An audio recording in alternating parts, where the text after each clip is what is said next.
Now, let's say you have I don't know, a 2004 Yukon Denali with the 6.0, or you just have a LS swapped vehicle with a 6.0, or you looking for a 6.0. You have the Gen 3 6.0s and you have the Gen 4s. Oh, things about to get spooky. Let me start by saying there is nothing wrong with a carbureted LS. Doesn't matter if it's a 4.8 or a 5.3 or an LS7. It doesn't matter. There is nothing wrong with your choice of carburation. For example, you can do an LQ4 with LQ9 rods and forged pistons. The reason why I say LQ9 is because those rods are beefy as hell. I say LQ4 because the block is pretty much made out of iron. You can do ported 243 heads or 799 heads with a single plane intake and I don't know, a 750 CFM carburetor. Oh, and throw a 200 shot of nitrous on it.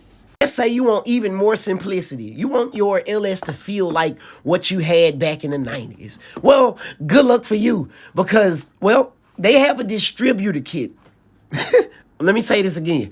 They have a kit out there, multiple, that lets you run an old style distributor in an LS. Why would anybody want to do that?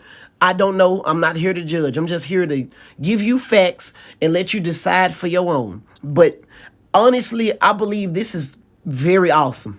Now, as far as the Gen 3 6.0s and the Gen 4 6.0s, you can do pretty much the same thing. It's just with the Gen 4s, they have more tech on them that, you know, like DOD, AFM, and VVT. You can delete all of those with a simple kit, like this one.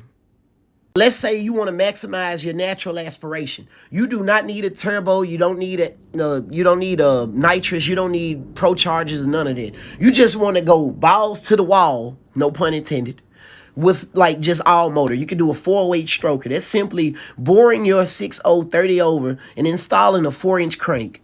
And when you're using a stroker, make sure that you're getting domed pistons because you want that good high compression. We're talking 10.5 to 1, 11.5 to 1. Some people have at least 12.5 to 1, which is very damn high for these things, which is why I said make sure you have ARP head studs and ARP main studs.